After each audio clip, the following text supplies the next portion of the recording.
제 컴퓨터인데요. 지난 맨체스터 올트래포드 갔을 때 찍은 건데 제가 여기 가서 되게 감동을 받았던 게 이 사람들이 되게 많잖아요.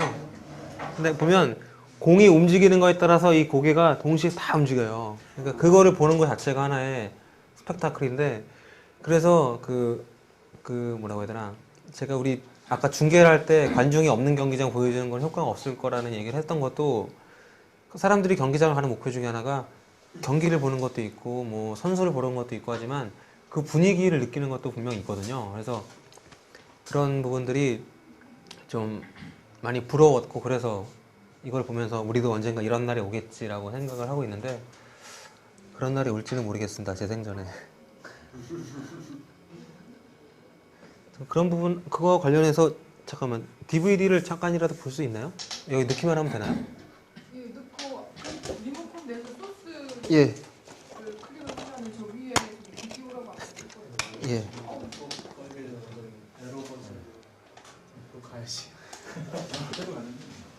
이게 접촉이 좀 안 좋은 것 같아요. 접촉이 불량인 것 같아요. 된 건가요?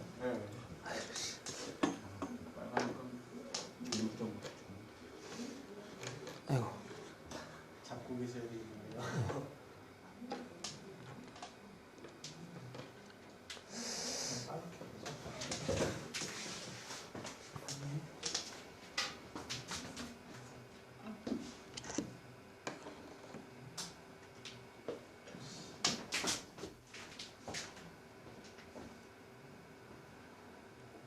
이게 저기 뭐야? 아이고.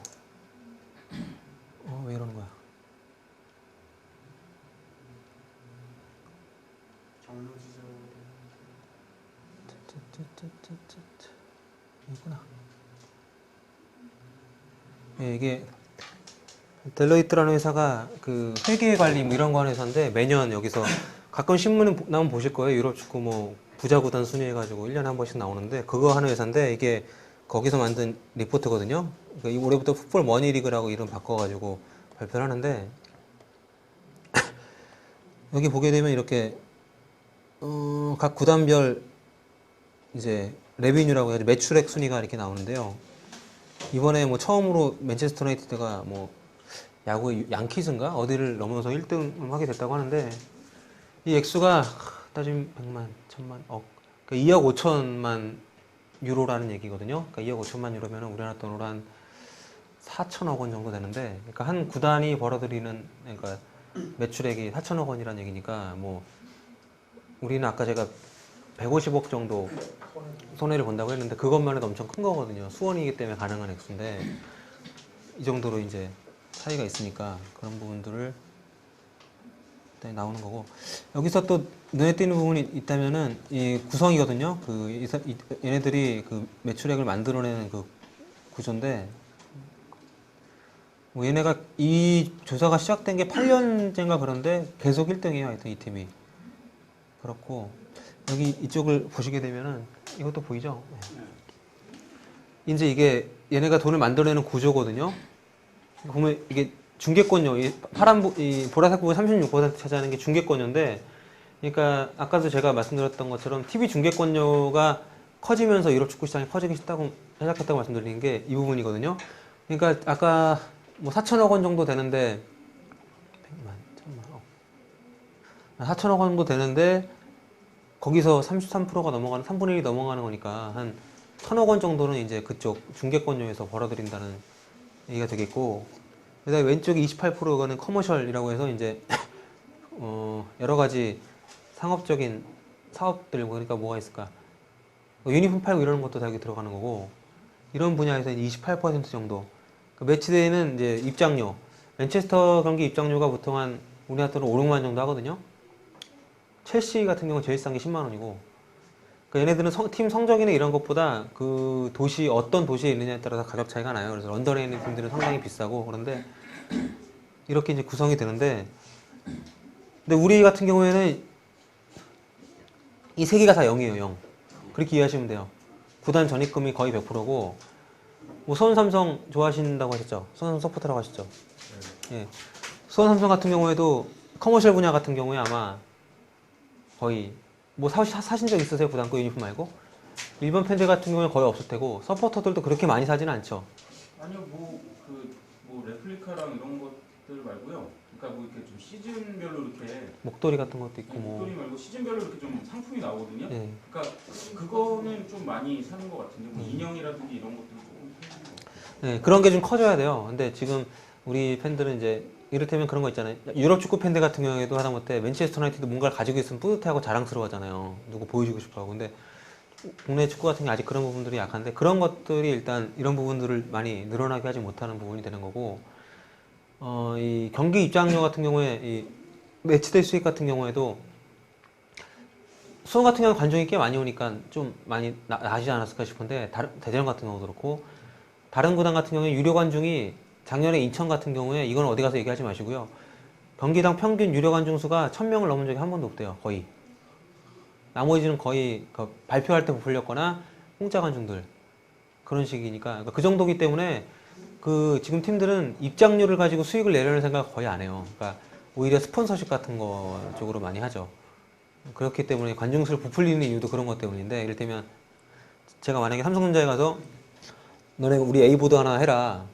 그럼 그 사람들이 너는 몇 명이나 보느냐. TV 중계 몇 번 되고 관중 몇 명 온다. 이걸 이제 산정을 해가지고 그 가격을 매기기 때문에 그래서 이제 만약 이를테면 뭐 대전 같은데 2만 명인데 너는 2천 명밖에 안 돼. 그럼 10분의 1밖에 못 줘. 이렇게 나오면 할 말 없잖아요. 그렇기 때문에 관중을 좀 부풀리는 그런 부분들이 있다고 하더라고요. 그런데 이런 구성 같은 경우도 얘네는 보면 이게 가장 이상적인 구조거든요. 거의 균형을 이루고 있으니까. 근데 이게 나라마다 틀려요. 그래서 일단 뭐 2위 레알 마드리드 같은 경우에는 좀 비슷하구나.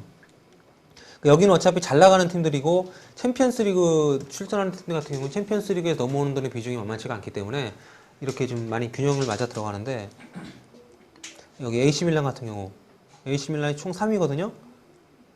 이쪽 보게 되면 매치데이 수익이 13%밖에 안 되고 얘네는 진짜 TV 중계권료에 많이 의존을 해요. 이게 가능한 게 올해 바뀐 걸로 제가 알고 있는데 작년까지 이탈리아랑 스페인 팀들은 그러니까 잉글랜드는 우리 한국처럼 연맹 쪽에서 통합 TV 중계권을 팔거든요. 그리고 나눠줘요 골고루. 물론 어느 정도 차이는 있겠지만 근데 얘네는 작년까지는 팀들한테 자율적으로 맡겼어요. 그러니까 당연히 AC 밀란 이런 팀들은 돈을 많이 벌고 하위 팀들은 거의 돈을 못 버는 거죠. 그런 식의 구조 때문에 이런 식으로 좀 비대해진 부분이 있고 첼시 같은 경우도 이게 뭐 근데 이 팀이 좀 웃기는 게 예를 들면 아시겠지만 지난 2년 동안에 얘네가 200빌리언이니까 20 빌리언이면은 10억이죠. 그러니까 1년에 1빌리언 파운드씩 투자를 해서 1빌리언 얼마야? 계산이 안 되는데 예, 1년에 2천억 투자를 선수를 사왔어요. 2년 동안. 근데 그 돈이 얘네 재정 규모 발표한 거 보면 얘네가 받아들인 돈 대부분이 아브라모비치가 이제 투자를 한 건데 어떤 식으로 되냐면 이제 그러니까 무기한 무이자로 이렇게 준 거예요. 그러니까 거의 준 거죠, 그냥. 그런 식으로 돈을 받아 운영을 했기 때문에 조금 틀린 경우이긴 한데 어쨌든 여기도 형식상으로는 이렇게 좀 균형을 나름대로는 맞춰가고 있죠. 그리고 뭐 다른 데도 거의 비슷하거든요. 근데 여기도 인터밀란 같은 경우도 이탈리아의 특징이 드러나는 부분이고 그리고 이탈리아 같은 경우에 그러니까 각 팀들이 이런 부분들이 이제 그 마케팅 전략을 짜는 데 있어가지고 큰 역할을 하거든요. 그러니까 잉글랜드 같은 경우 이런 부분들 때문에 이제 그 팬 오리엔티드라고 하죠. 이게 팬들한테 좀 포커스를 맞춰가지고 이제 마케팅 계획을 짜요. 왜냐하면 얘는 기본적으로 경기장이 꽉 차고 그 로열티라고 하는 그 부분 팬들의 충성도가 상당히 높아요. 그래서 그걸 얘네들이 이용을 하는데 영국 축구팀 같은 경우는 매년 3년 전부터인가 매년 유니폼을 바꿔요. 디자인을. 왜냐하면 더 팔아먹으려고. 근데 우리 같으면 조금 많이 바뀌는 것도 아니고 안 사잖아요. 잘. 뭐 평생 하나 가지고 버티는 사람도 있을 테고. 근데 이거를 그 수십만 명이 매년 사줘요. 근데 그게 또 돈이 만만치가 않거든요. 그러니까 그런 식으로 가고 반면에 이탈리아 같은 경우에는 이쪽은 경기장을 가봐도 좀 그런데 그 빈자리가 상당히 많아요. 특히 유벤투스 같은 경우는 챔피언스리그 경기할 때도 그때 2,000명인가 와가지고 한번 무리를 일으킨 적이 있었는데 그런 정도로 관중석 꽉 차는 게 쉽지가 않아요. 그러니까 놀러 가실 때도 혹시 잉글랜드, 독일 같은 경우에는 한 장 표 구매가 거의 불가능한데 스페인이나 이탈리아는 표를 언제든 살 수가 있거든요. 뭐 클래시코 더비나 뭐 인터 밀란 더비 이런 거 아니면. 그런데 그렇기 때문에 이쪽은 이제 그 마케팅하는 것도 좀 다르게 하죠. 그 TV 중계권 판매하는 데 있어 상당히 목을 메고, 또 그 베를루스코니가 언론 재벌이잖아요. AC 밀란 구단주이기도 하고 얼마 전에 수상 관뒀는데 그 사람이 언론사를 소유를 하고 있기 때문에 이제 그런 부분들을 많이 활용을 하려고 로비 같은 것도 많이 하고, 관중들이 찾아오는 숫자라든가 충성도가 떨어지기 때문에 그런 쪽 마케팅 같은 건 좀 적게 하죠. 그래서 이탈리아 팀들이 보시면은 유니폼이 제일 적게 바뀔 거예요. 아마 영국이나 이런 데 비해서. 영국 같은 애들은 상당히 자주 바꾸고 그런 부분들을 많이 활용을 하는데, 독일 같은 경우도 지금 보시면은 얘네 이건 왜 그러냐면, 여기 기술이 되어 있는지 모르겠는데 그 키르히라고 월드컵 직전에 그거 아실 거예요. 그 스포츠 마케팅 회사가 망했어요. 그게 월드컵 중계권을 가지고 있는 판매하는 회사였고 분데스리가 중계권을 핸들링하는 회사였는데 이 회사가 망하다 보니까 지금 이제 그 부분이 없는 거죠. 그래가지고 이제 커머셜 부분이랑 매치데이 부분이랑 이렇게 나눠져 있는 거고. 그러니까 이런 것도 차이인데 우리나라는 이런 식의 분석 자체도 없어요. 일단 산업이라고까지 평가를 못 받기 때문에 다들 이런 자료 같은 것도 구축을 해놓지 않고, 근데 이쪽 애들은 뭐 틀리죠. 지금 셀틱 같은 경우는 스코틀랜드 상황에 대해서 좀 아시겠지만 스코틀랜드는 프리미어리그 팀이 10개고 그 셀틱과 이제 레인저스라는 글라스고를 연고로 하는 두 팀이 거의 주도를 하는 그런 리그인데, 그렇기 때문에 그게 가능한 것도 이 셀틱이라는 그 축구의 사회학이라는 책 보신 분 있으신가요? 아니면은 저기 뭐야, 책 제목이 생각이 안 나네. 거기 보면 이 셀틱과 레인저스의 관계라든가 축구 전쟁 역사에도 나오죠.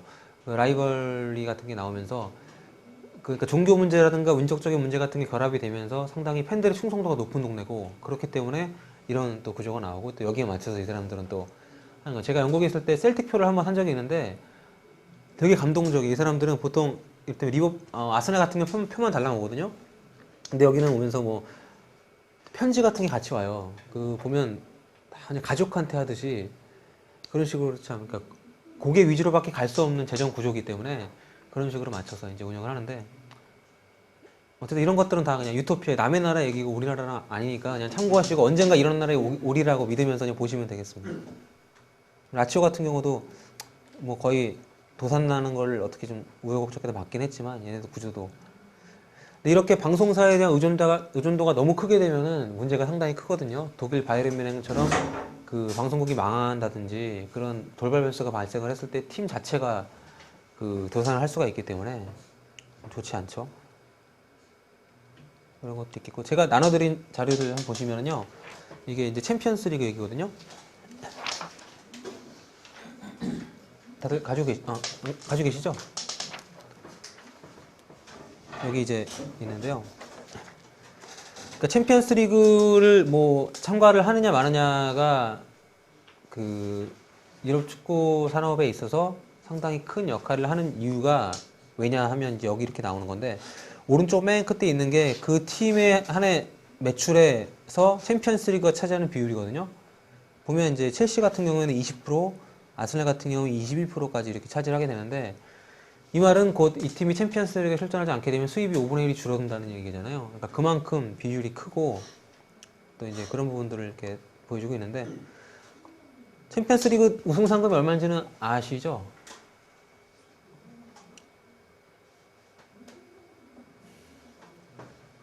우승 상금이 1000만 스위스 프랑이니까 우리 돈으로 따지면 한 100억 정도 되거든요. 우리 K리그가 2억 원인가? 아무튼 그런데, 근데 얘네들은 또 그 상금만 있는 게 아니라 그 준결승에 올라갔을 때 60억, 그리고 8강에 올라갔을 때 40억, 이런 식으로 다 있고, 매 경기 이길 때마다 5억 원씩, 비기면 2억 5천만 원씩, 이런 식으로 이렇게 돈이 주어져요. 이제 그런 금액들이 여기 보면 이제 Estimated UCL 매치데이 레비뉴라고 되어 있는 이 부분이 그 부분이고, 이거 근데 그거는 일부고 더 큰 부분이 여기 있어요. 이 부분은 센트럴 레비뉴라고 해가지고, 이거는 이제 그 유럽 축구에 챔피언스리그 운영은 이제 유럽 축구 연맹이 모든 걸 주관을 하고 구성을 하긴 하는데 그 유럽 축구 연맹에서 들어가는 돈이 거의 없어요. 왜냐하면 경기 진행이라든지 경기 자체에 들어가는 모든 돈은 다 각 팀이 내기 때문에 그냥 핸들링만 해주는 거거든요. 그 유럽 축구 연맹은. 그러니까 이제 거강꾼이 이제 중간에서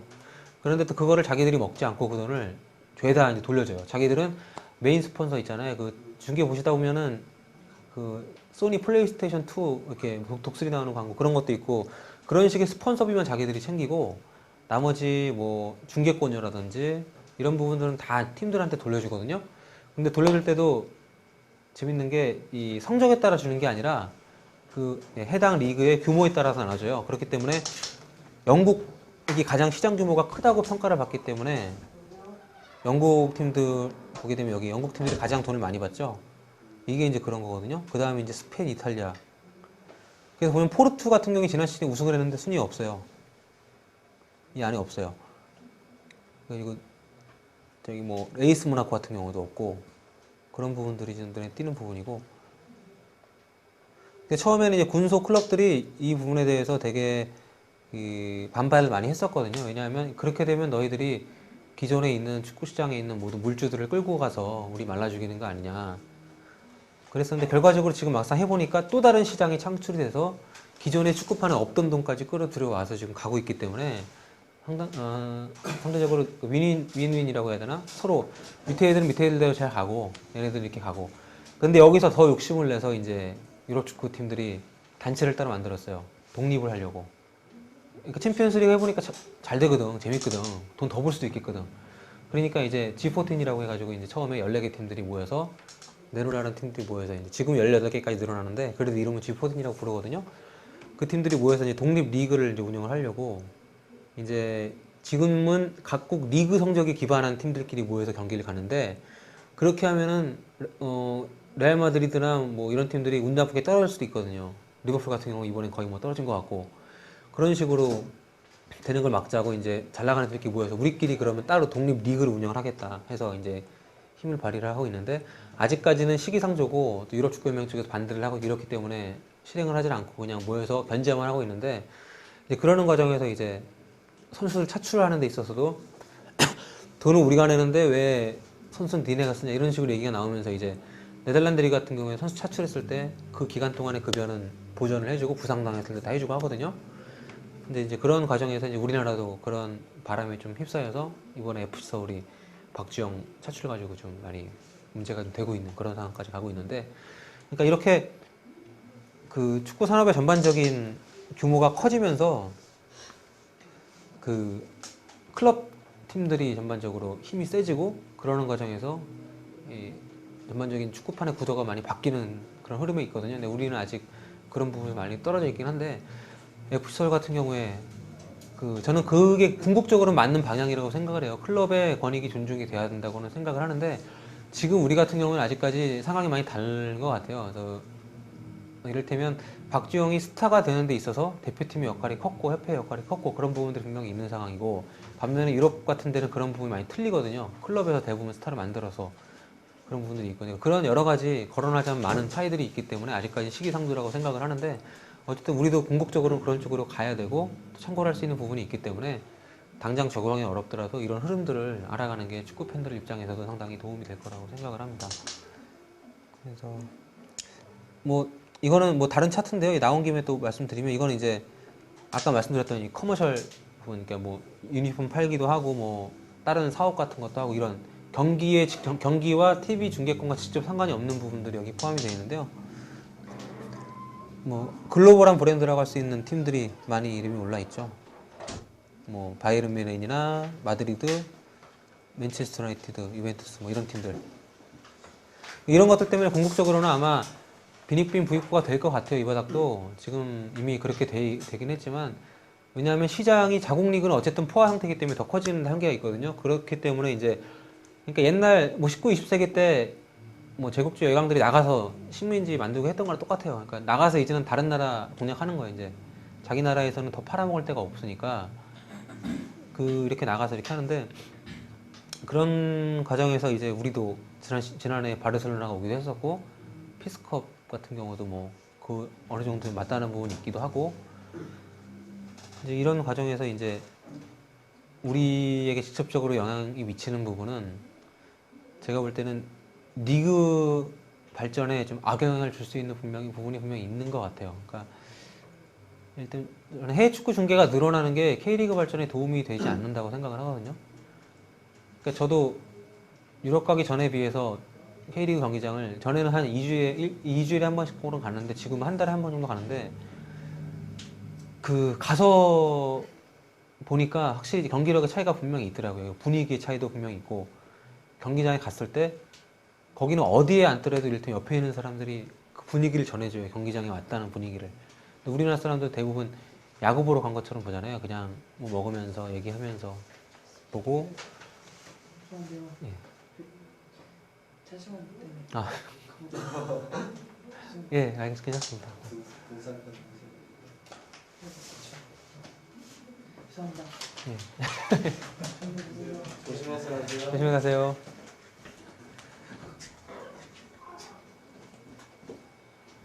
예, 아무튼 그런 상황에 있기 때문에 그런 부분들에 대해 저는 그래서 좀 시간이 우리는 다행히 아직까지도 아까 말씀하신 것처럼 전에 서울 유나이티드라고 애초에 옥타곤이라는 데서 한번 팀을 만들려고 한 적이 있었는데 그쪽에 사전 조사를 했을 때 그 철수한 첫 번째 이유 중에 하나가 한국에 놀 게 너무 많다 이거예요. 축구장 사람들이 안 온다. 맞는 분석을 했죠. 그런 것도 있고 또 여러 가지가 있어서 이제 아직까지는 그 유럽 축구라든지 이런 부분에 대해서 좀 많이 어떻게 보면 좀 침탈을 덜 당한 상황인데 동남아 같은 데 가보면은 동남아 혹시 여행 가보신 적 있으세요? 홍콩이나 싱가포르 공항 가면은 24시간 동안 프리미어리그만 틀어줘요 공항에서. 우리나라 가면 드라마도 나오고 뭐 이렇게 나오잖아요. 근데 거기 어디 가든 그게 나와요. 그런 정도로 그 맨체스터 유나이티드나 리버풀 유니폼 입고 다니는 사람 진짜 많고 저는 걔네가 리그 발전이 안 되고 예전에는 그러니까 우리라고 좀 하긴 그렇지만 7, 80년대만 해도 그쪽이랑 우리랑 어느 정도 경합이 됐었거든요 축구가.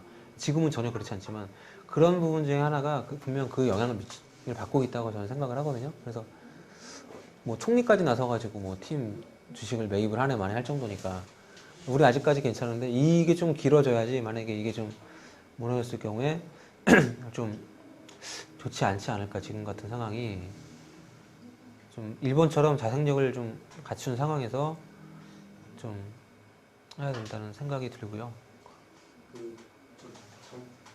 챔피언스 리그 같은 클럽 축구가 되게 커지고 막 이런 거 보면서 드는 생각 가운데 하나는 예.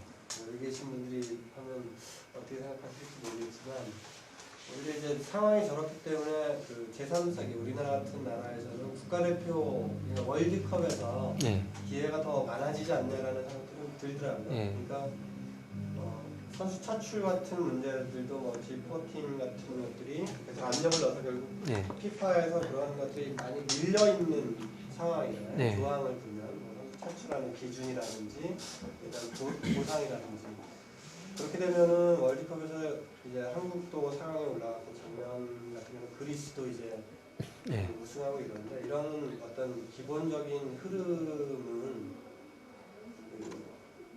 유명한 나라들이 선수들이 충분히 발을 맞추고 준비할 수 있는 시간이 없는 반면 우리나라만 해도 한 1년 반 정도 네. 합숙에 가까운 시간을 투자했잖아요. 그러다 보니까 이제 이런 국제대회 대표팀 간의 경우에서 의외의 결과가 나오는 이런 패턴이 최근에 좀 보여지고 있지 않나. 예. 그렇게 보면 2006년이라든지 또 유로 다음 대회에서도 그런 것들이 좀 이어질 수 있지 않을까. 그리고 어쩌면 우리나라 같은 경우는 전체적인 축구 산업 자체를 보면 클럽 축구가 활성되는 게 맞는데 또 국가의 어떤 축구에 대한 브랜드를 키우는 데는 그런 기회들을 적절하게 이용한다면 예. 또 좋은 성적을 만드는 게 또 도움되는 방법이 아닐까라는 생각도 드는데요. 예. 근데 저는 모르겠어요. 그러니까 축구 산업이 발전하는 데 있어서 월드컵이 더 이상 효용 가치가 없다고 생각을 하거든요. 저 개인적으로는. 솔직히 월드컵 4강까지 갔으면 갈 만큼 가본 건데도 그 뒤로 달라진 게 많지 않잖아요. 그래서 특히 월드컵 같은 경우 일회성 이벤트고 좀 뭐라고 해야 되나 그런 측면에서 보자면 월드컵과 자국리그는 이게 보완 관계에 있는 부분도 있지만 그렇지 않은 부분도 크다고 생각을 하기 때문에 출혈이 많으니까 그래서 그런 부분들을 좀 잘 조율을 시켜 나가야 된다고 생각을 하고 지금 이거 과도기라고 생각을 해요. 클럽들하고 뭐 차출 가지고 싸우는 문제라든지 뭐 여러 가지 그런 부분들이 그래서 어떤 것이 더 우세하다거나 뭐 그렇다고 결론 짓긴 뭐하지만 그 그러니까 이를테면 자국 리그에 좀 더 투자를 해야 된다라고 생각을 하는 입장이라면 월드컵에 대한 집착은 조금 갈수록 줄여가야 되는 것이 아닌가 뭐 그렇게 생각을 근데 위원님 제가 예. 저와 전혀 생각 틀립니다. 우리가 축구 제가요. 예. 제 경우를 들어서 일단 제가 40대 중반입니다. 네. 저는 프로리그 거의 한 번도 안 봤고요. 예. 관심도 없어요. 예. 왜 관심이 없냐면 지들끼리 공개하는 거란 말이에요. 제 표현은. 예. 근데 가령 국가대표 선수들이 외국에 가서 경기를 해서 이긴다는 건 뭐냐면요. 예. 운동선수는 자체지만 예. 가령 영국 주재하는 상사원들이 예.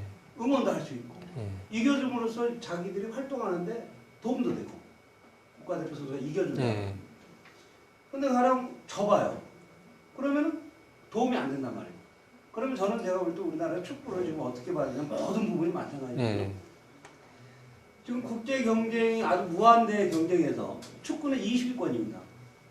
그렇지만 다른 것들은 세계 1위가 아니면 존재가 안 되는 세상이란 말이에요. 그럼 축구는 한참 떨어져 있어요. 다른 산업에 비해서. 예. 그러면 산업이 떨어져 있으면 그걸 올릴 생각을 해야 되는데 예. 자꾸 여기서 왜 축구에 대해서 우리 K리그가 안 되느냐 쪽에서만 접근한단 말이에요. 예. 그럼 가령 삼성에서 150억을 투자를 해가지고 예. 삼성이 얻을 수 있는 이익이 아무것도 없단 말이에요. 아무것도 없으면 투자를 하지 않죠. 그러니까 자선 기업 사업이 브랜드, 아니기 때문에. 기업 브랜드, 예. 자국 내에서 기업 브랜드만 높인다는 거죠. 근데 가령 그거는 아니거든요. 자국 내에서만 하는 건 일단 아니고 일단 대외적인 활동도 많이 하고 있고 그리고 앞으로는 그런 가능성이 많이 있기 때문에 투자를 하는 거고. 가령 삼성, 가령 수원 삼성이 말입니다. 예. 해외 가서 예. 뭐 경기를 막 이긴다고 유럽 경기에 참여를 한다 그래서 예. 이긴다 그러면은 수원 삼성이 좀 외국에 많이 알려지겠지만 실제로는 한국 내에서만 있죠. 가령 유럽 사람이 한국의 K리그에 관심도 없단 말이에요. 근데 그런 것 같아요. 많이 알려져야 하는 이유는 뭐죠? 그만큼 경쟁력이 높아지는 거예요. 어떤 경쟁력이요? 가령 지금 가령 박병희가 예. 유럽에 간다 그랬을 때요. 예, 예. 지금 가령 뭐라고 할까? 그 계약금이라고 그래. 계약금을 뭐 10만 원 받을 거를 예. 유명 선수고 경쟁력 있다 그러면 100만 원 달라고 할 수가 있잖아요. 선수 자체가. 예. 근데 왜 100만 원 달라고 근거가 뭐냐 그랬더니 난 한국에 뛰면은 90만 원을 준다 그러더라. 그럼 내가 굳이 유럽까지 와야 되겠냐고 배팅을 할 수 있대요. 선수 자체가. 그러니까 무슨 말인지 잘 이해가 안 가는데. 이천수 선수나 우리가 예. 지금 가령 우리가 K리그가 시장이 약하니까 일본을 가잖아요. 돈을 많이 주니까 가잖아요. 돈 때문에 가는 건 아니에요. 버는 돈에 차이 별로 없어요. 그거는 예전 얘기고 지금은 일본이 주는 급여 자체도 많이 낮아졌고 걔네의 물가 자체가 높기 때문에 실질적으로 선수들도 다 이렇게 얘기를 하는데 차이가 별로 없어요. 그럼 실질적이지만 그러니까 돈 때문에 가는 게 아니라 그쪽이 리그가 훨씬 발전이 돼 있고 그쪽은 그런 게 있으니까 우리 같은 경우 문화 자체도 있고 예, 맞습니다. 운동하기 좋은. 예, 그런 게 있어. 이를테면 그런 거. 우리는 공차가 나서도 나이가 어리면 뭐 뒷정리도 해야 되고 이를테면 간단히 말씀드리면 그런 부분도 있는데 걔네는 선수들이 공만 살 수 있게끔 그런 부분에서 선진화가 잘 돼 있거든요.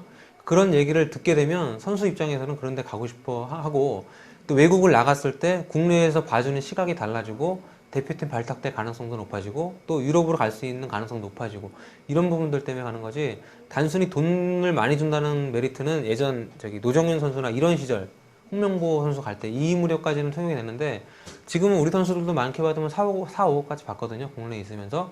근데 일본에 나갔을 때 걔네가 많이 받아봤자 8, 9억 정도 받는 걸로 알고 있는데 많이 받아봤자 그중에 세금 떼고 그러니까 물가 높죠. 그리고 거기 적응해야 되는 어려움이 있고 그런 부분을 감수했을 때 분명히 돈 때문에 가는 건 아니거든요. 그러니까 물론 돈을 무시할 수 있는 부분은 아니지만 그것 때문에 가는 것은 아니고 그리고 저는 그 대표팀의 효용 가치에 대해서는 물론 선생님 말씀하신 것 같은 시각도 분명히 있을 수가 있지만 제 생각이 그래요. 그러니까 그렇다고 해서 만약에 그 말이 다 맞다고 해도 그 대표팀의 레벨을 올리는 게 대표팀 위주로 가야지만 올라가는 건 아니거든요. 이를테면 국내 프로리그가 만약에 좀 관심을 안 가지시는 분들이 많아져가지고 잘 안 됐을 때 일단 말씀하신 것 삼성이 아, 우리 이거 운영해봤자 아무 이득 없다, 없애버렸다. 이렇게 돼가지고 프로리그만 이거 와해갔다고 했을 때, 그렇다면 그 선수들을 다 만들어낼 수 있는 기가 없어요. 그렇다고 예전처럼 뭐 대표팀에만 1년 내내 합숙을 시킬 수 있는 그런 상황도 아니고, 그렇게 한다고 해서 그 돈을 다 누가 줄 수 있는 상황도 아니고, 지금 옛날하고 지금 또 몸값이 달라졌기 때문에 팀이 없는 상황에서 그 선수들을 붙잡을 수 있는 게 없거든요. 지금 또 외국에 나가 있는 선수 같은 경우에는 대표팀이 자기들 오기 싫어해요. 돈 주는 데도 아니고, 제가 선수들 다 만나고 왔는데 다 그런 얘기인데, 일단 대표팀에 돈을 주는 것도 아니고, 그 선수들은 와서 솔직히 뛰어봐 그런 거니까 월드컵 4강보다 더 잘할 수는 없기 때문에 남은 건 욕먹는 데밖에 없는 거예요. 아무리 잘해봤자. 네, 제가 이제 그거 끼워드릴게요. 네.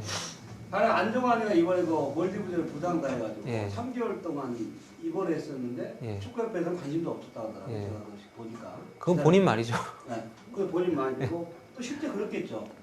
그럼 이제 제가 말씀은 뭐냐면 대표팀들이 효용 가치가 있음에도 불구하고 예. 축구협회에서 예. 그 대표 선수를 뛰는데 메리트를 제공을 하지 않으면은 예. 가령 선수들이 그런 이야기를 한단 말입니다. 예. 그러면 우리가 이제 국가적으로 경제로 봤을 때, 예. 국가 경제에 도움이 된다는 측면을 봤을 때, 혹시 국가 경제에서 도움이 되나요, 축구 선수가? 그 뭡니까 월드컵이 4강이 예. 경기에 미치는 효과는 굉장히 높았다는 거는 인정하십니까? 아니 근데 월드컵 수원 삼성이 팀을 운영을 하면서 얻는 효과가 없다고 말씀하셨는데, 그렇다면 지금 왜냐하면 그 두 개의 공통점은 다 무형의 가치를 이렇게 정산을 해가지고 한 건데, 그게 다 똑같은 거예요. 프로팀을 운영하는 팀도 그런 가치 때문에 운영을 하는 것이고, 월드컵 4강 같은 경우에는 일단 한국에서 열렸다는 부분도 있기 때문에 월드컵 4강에 가지 않았더라도 그런 효과는 나왔을 거라고 저는 생각을 하거든요. 그리고 선수들의 개별적인 성과를 이런 그 선수들도 개인의 이익을 위해서 뛰는 건데, 그런 부분들을 확대시켜서 국가의 이익으로 이렇게 좀 수렴하는 거는 좀 약간 제 생각에는 좀 맞지 않는 것 같고요. 그러니까 제가 말씀드리고 싶은 거는 선수가 국가 경제에 그러니까 국가에 도움이 되는 일을 했다 그러면 무형의 일을 했다 그러면 예. 그거에 대해서 국가에서 보상을 준다는 거죠. 가령 네, 지금 국비 월드컵에서 독일이 우승을 하면 3억을 준다 그러는데 우리는 가령 20억을 준다 그래요. 선수 개인한테. 예. 그럼 선수가 그런 소리 할까요? 선수한테 예? 가령 이번 다음에 예. 우리 팀이 우승을 하면 어떤 소리요? 국가대표 선수한테 그러니까 어떤 소리를 할까요? 라는 말씀이죠. 그러니까 보상을 예. 1억을 주는 게 아니고 예. 내가 우리 국가에서 한 20억 주겠다. 예. 그럼 네가 유럽에 가서 10억씩 2년 벌을 거. 예. 이번 경기 한 번만 잘 뛰면은 20억을 주니까. 월드컵 우승 못 하잖아요. 아니 근데 20억을 누가 줘요? 그거 아니지. 월드컵 20억을 누가 줘요? 국가에서 뭐 예상. 국가에서 그 돈을 왜 주죠? 일단 대한축구협회는 국가 기관이 아니에요. 그러니까 예. 대한축구협회에서 주는 게 아니라 예. 일단은 가령 줄 수 있다 그러면. 근데 그렇게 따지면 핸드볼 선수들한테도 보상을 해줘야 되고, 그런 논리라면은 그러니까 아니죠. 영화 배우들한테 보상을 해줘야 되고. 아니죠. 우리가 저기를 하잖아요. 그러니까 죄송한데. 올림픽에서 금메달 따면 예, 주잖아요. 예, 이 얘기는 조금 지금 시간이 얼마 안 남는데 진도가 좀 더 남아있으신 것 같아서 우선 그러니까 진도 좀 나가야 아니 연관이 돼 있기 때문에 조금만 더 아니 굉장히 듣겠습니다. 중요한 이거 축구에서 왜 그러냐면 네. 제가 뭐 K리그가 네. 약화되는 그걸 말하는 네. 게 아니라 월드컵 4강 이상은 안 된다는 이야기를 발언하시니까 축구 네. 전문가들이 아니라고 그러면 그럼 아니다. 그건 아니다 말이에요. 저는 왜 제가 저를 말씀드리는 아니 지금은 약간 좀 흐름이 계속 격가질 타고 나가는데, 처음에 말씀하신 부분은 그거 아니에요. 그러니까 국가대표 축구가 잘 돼야 되고, 리그보다 국가대표 축구 보다 잘 되는 게 아니고 예. 그거는 그거대로 되고 그건 각자 몫이 틀린 거죠. 틀리지가 않죠. 틀리죠. 거기 속해 있는 선수들이 결국 대표팀 경기를 뛰는 것인데. 그러니까 클럽과 국가대표팀이 예. 같이 병행 발달 그건 별개로 하고요. 일단은 왜 그러냐면 네, 근데 그러니까 제 말은 그 전제가 틀리다는 거거든요. K리그 선수는 430명이고 제가 알고 있는 예, K리그 뛰는 선수는 예. 국가대표에서 20명이에요. 예. 20명과 430명의 일은 생존 터전이 다르단 말입니다. 그리고 다르지 않죠. 그 20명이 다 430명 안에 들어 있는데요. 아니 해외에 나가 있는 선수 그 사람도 거쳐 나간 것이고, K리그가 없다면 나갈 수가 없는 사람들이었죠. 그러니까 그 전제 자체가 저는 기본적으로 틀리다고 생각하기 때문에 이건 좀 논의가 안 되는 부분이라고 생각을 하거든요. 그러니까 이제 지금 말씀하시는 저변, 축구가 발전하기 저변의 문제고, 제가 이제 말씀드리는 건 뭐냐면 한국 축구가 업그레이드하기 위해서 예. 필요한 전략이 뭐냐. 저변이 업그레이드가 돼야지 업그레이드가 되는 게 아닌가요, 근데? 저변이라고 인정을 하신다면, 저변이 업그레이드가 되니까 우리가 이를테면 뭐 초등교육에 돈을 쓰는 것도 이 저변이 잘 돼야지 결과적으로 다 나라가 잘 되니까 하는 거잖아요. 예를 들어 지금 축구협회 예산이 금년도에 271억이거든요. 예, 가령 이제 일반 국민 입장에서 축구협회 예산이 너무 부족하다. 예, 한 2배로 증액을 하자. 그래서 제의는 할 수 있단 말입니다. 그럼 증액을 하는 효과는 뭐냐 그러면 한국 축구가 발전하기 위해서다. 예, 그랬을 때 가령 찬성할 사람도 많고 반대할 사람도 있겠죠. 예. 그렇지만은 축구 저변을 확대해서 도움이 된다 그러면은 예. 대부분은 그러니까 수익이 더 많다 그러면 찬성할 거란 말이에요. 수익이 문제는 아닌 것 같고요. 일단 그 운영 자체가 수익 뭐라고 해야 되나, 대한축구협회 자체도 수익을 내는 집단이 아니고, 그러니까 거기서의 말하는 수익이라는 거는 금전적인 게 아니라 결과적으로 말씀하신 것처럼 대표팀의 성과가 될 수도 있고 리그의 발전이 될 수도 있고, 이게 같은 저는 울타리라고 생각을 하거든요. 어차피 두 개가 똑같은, 대한축구협회라는 게 리그에 대한 책임도 있고 대표팀에 대한 책임도 있는 단체잖아요. 예, 그렇기 때문에 이 둘을 다 잘 이끌어 가야 되는데, 그러기 위해서는 둘을 균형을 맞춰야 된다는 거죠. 그러니까 리그가 잘 돌아가지 않는 상황에서 대표팀이 잘 될 수도 없는 것이고, 대표팀만 잘 되는 상황에서 리그가 잘 될 수도 없는 것이고. 이번에 금년도에 죄송합니다. 제가 이제 이것만 이야기. 예. 축구협회장이 금년도 10년사를 발표할 때요. 예, 한국 축구가 지금 현재 수준은 어떻다. 그리고 예. 어떠어떠한 여건도 필요한지는 안다. 예, 그렇지만은 축구협회장은 한국 축구가 세계 정상에 갈 수 있도록 여건을 만들고 싶다. 협회장의 이야기다 말인데 10년사가. 그래서 그 사람이 그만둬야 된다는 거예요. 그만두는 건 둘째. 일단은 임기를 했으니까. 예, 축구협회장이 그런 제의를 했을 때는 예. 가령 제가 축구인이라고 한 거예요. 아, 예. 우리 협회장이 좋은 생각을 했다. 그럼 협회장이 가지고 있는 부상이 실현될 수 있게 어떻게 우리가 여건을 만드냐인데, 그럼 결국 예산이단 말이에요. 아니 근데 그러니까 계속 전제가 저랑 다른 말씀을 하시니까 제가 근데, 그러니까 저는 기본적으로 그 전제 자체가 우리가 정상까지 가야 된다라는 게 말이 안 된다는 거고, 그러니까 이를테면은 브라질이 세계 축구 1위인데 브라질 경제가 잘 돌아가나요? 그거 아니거든요. 축구랑 이건 별개인데, 우리나라 사람들이, 우리 한국 사람들이 저기 뭐야, 예, 근데 아까 말씀하신 것처럼 우리 축구가 잘 돼야 국외 선양도 되고 나라 경제력도 올라가고 한다고 말씀하셨는데, 그거는 맞지 않는다는 거거든요. 그 브라질의 예도 있지만, 그런 축구는 축구고 경제는 경제이기 때문에 이거를 같은 맥락에서 파악을 하면 안 되는 건데, 이제까지 보셨지만 예. 한국이라는 브랜드 이미지가 예. 코리아라는 이미지가 뭐가 있습니까? 외국에서 보셨을 때는 애니콜이요. 한국이라는 애니콜. 이미지가. 네? 애니콜, 애니콜? 예, 삼성전자, 그런데 일반적인 통계는 뭐냐면 분당국. 예, 예. 한국에 대한 이미지는 분당국, 6.25 전쟁. 분단국인 것도 몰라요, 걔네들은. 그거는 우리나라 사람들이 생각하는 거고, 월드컵도 한국에 열린 거 모르는 사람이 태반이고, 그 안에 생각하시는 거랑 틀립니다. 그리고 분명히 그러니까 그런 부분들이, 저는 그 말씀을 왜 드리냐면, 그 국가 경제의 발전의 원동력이 축구가 돼야 된다라는 논리 자체가 저는 맞지 않는 거고, 한 축이라는 것도 저는 말이 안 된다고 생각을 하는 것이고, 그렇기 때문에 이 대표팀의 일단 발전에 좀 더 올인을 해야 된다는 그 논리가 만약에 다른 게 있다면 모르겠는데, 그런 식이라면 저는 개인적으로 일단 생각이 다르다는 것이고요. 그리고 여기서는 그런 부분에 대한 결론을 내리는 자리가 아니기 때문에 일단 이 얘기는 여기서. 발언하시는데 월드컵은 배제를 하시니까 그러니까 저는 그러니까 사람마다 생각이 다를 텐데, 저는 기본적으로 그 월드컵보다는 리그를 좀 우선시해야 되는 시점이 아닌가라고 생각을 하기 때문에, 월드컵이 안 돼야 된다는 건 아니지만 둘 중에 우선순위를 정하자면은 저는 리그가 돼야 된다고 생각을 하는 사람이고요.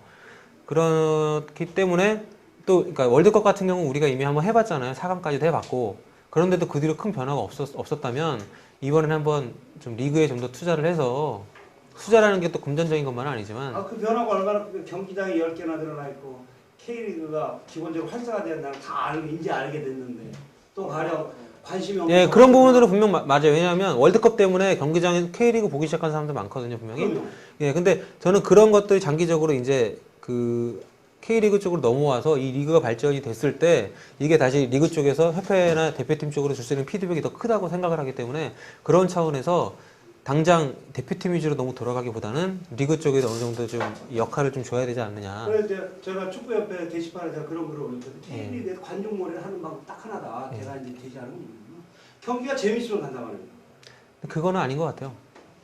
경기가 재밌는 거랑, 박주영의 효과 같은 거 딱 나오잖아요. 예. 근데 사람들이 박주영이 경기를 잘해서 간 건 아니거든요. 가서 보니까 잘한 거지. 박주영의 그러니까 그런 거 같아요. 그러니까 가서 보니까 잘한 거지 박지영이 잘해서 간 건 아니거든요. 그러니까 아까 제가 지금도 재밌어요, 충분히. 지역 감정. 없어도 어? 아니 제가 말씀드리고 싶은 말씀 거는 대표팀 경기보다는 K리그 경기가 경기 자체를 보면 재미있어요. 그렇죠, 더 재밌죠. K리그가. 네. 예. 그런데 대표팀 경기 많이 가지만 K리그 많이 안 가잖아요. 그렇죠? 대표팀은 그 경기 관중 대상이 예. 대표팀은 4,500만 중에서 관중이 오는 거고. 그러니까 근데 그게 아까 말씀하신 것처럼 경기가 재밌어야 돼야 된다고에 초점을 맞추셨잖아요. 네. 그건 아니라는 거에 대해서 그렇죠. 말씀드린 거니까. K리그 수원 팬그 이제 팬. 아, 예, 그러니까요. 근데 팬 그렇기 제한이 때문에 지금 말씀하신 것 중에 제가 이제 반박을 하고 싶은 부분은 경기가 재미가 없어서 K리그가 안 된다고 하셨잖아요. 그건 아니라는 거죠. 제가 재미가 없는 게 아니라 관중놀이.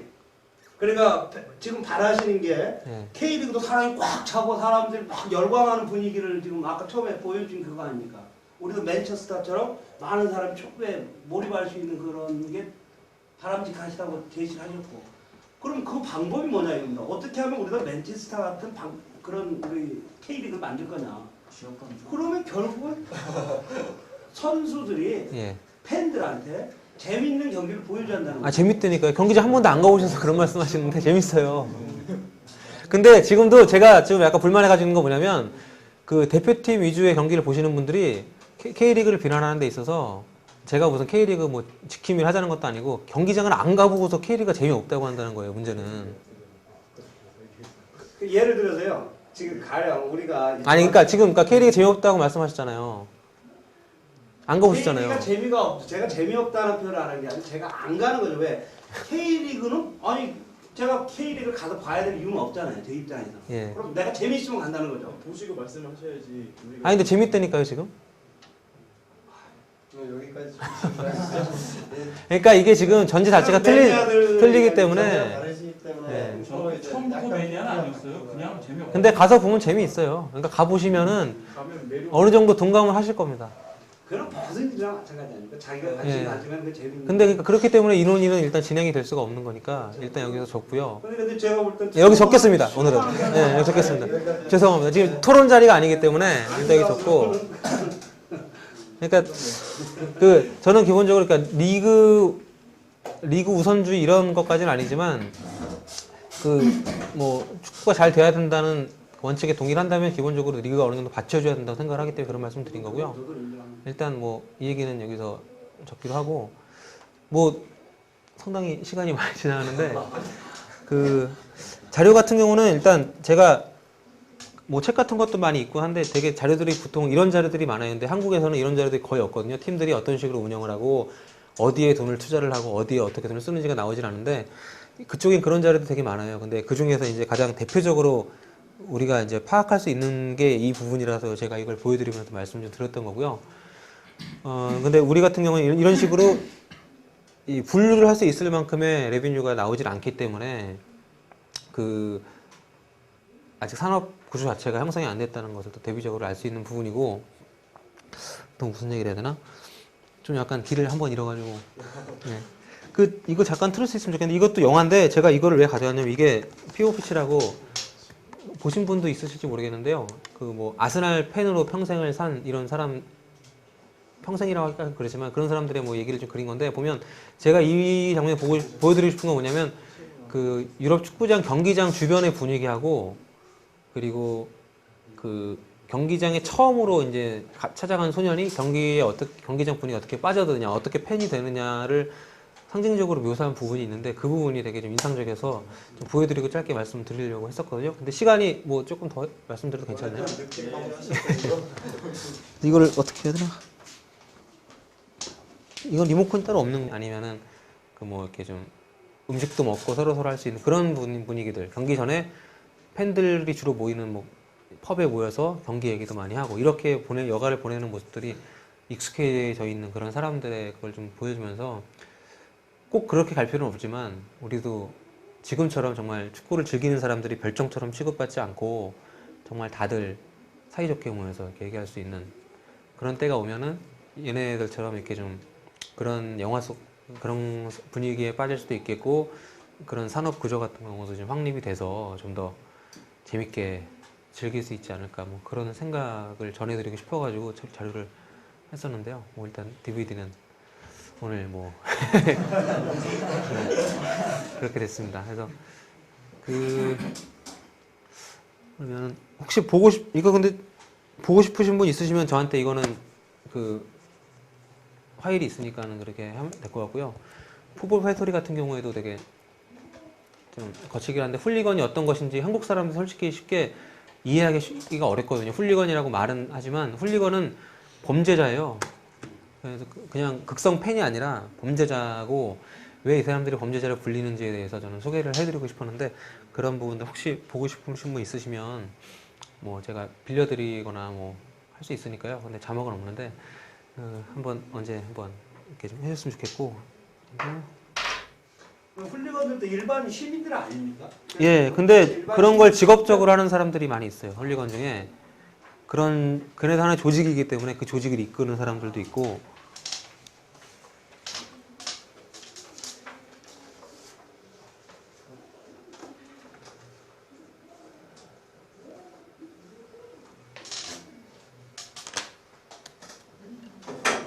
그리고 그러면은 일단 혹시 질문하실 거 있으시면 제가 좀 얘기를 하는 걸로 좀 마무리를 하겠습니다.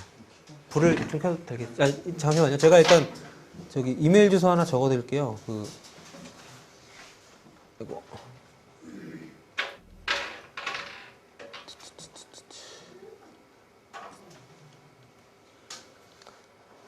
이게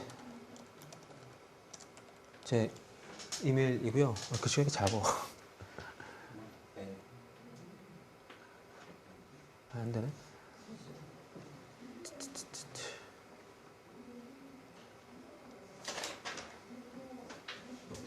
이거 안 되네. 예, BNIGN이거든요. 그래요? 아.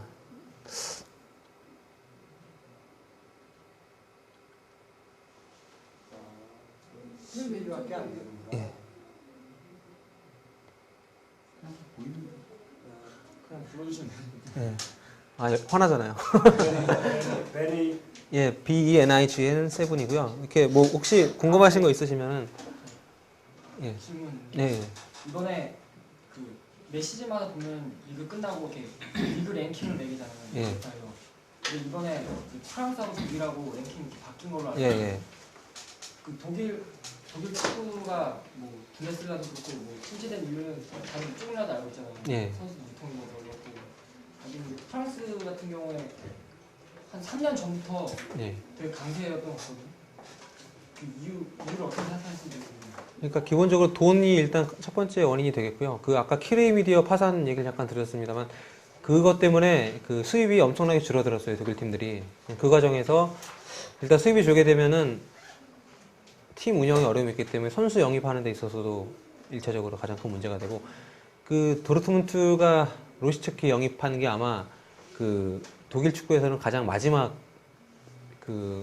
으로 돈을 쓰던 시기였을 거예요. 근데 그 뒤로는 그런 부분들이 일단 되지 않고 그러다 보니까 자연히 또 튼슬이 빠져나가게 되고 뭐 그런 것도 좀 영향을 미친 것 같고 그리고 독일 축구 같은 경우에 전반적으로 이 좀 보수적이라고 해야 되나? 외국 지도자들 영입하는 데 있어서 상대적으로 되게 배타적이거든요. 그런 부분들이 요즘 좀 축구가 글로벌화가 되는 데 있어서 산업적인 부분만이 아니라 경기력인 면에서도 그런 부분들이 많이 조합이 되는데 그런 흐름에 있어서 많이 좀 동떨어져 있기 때문에 그런 부분들이 저는 좀 안 좋은 영향을 좀 미친 것 같아요. 반면에 프랑스 같은 경우에는 그런 부분에 워낙 또 자유롭고 또 산업적인 측면에서 프랑스가 최근 한 5년 동안 가장 많이 발전을 하고 있는 리그 중에 하나거든요. 그래서 그런 부분들이 상당히 좋은 또 성과를 내지 않나 뭐 그렇게 생각을 합니다. 이번에 4강전은 관전 포인트를 어떻게 보고 계세요? 뭐 재밌을 것 같은데 0대0 정도 되지 않을까 싶은데 네, 네. 그렇게 되면 아인트베르 입장에서는 상당히 좋은 불을 좀 켜야겠네요. 일단 그러면 여기서 정리를 해도 되겠습니까?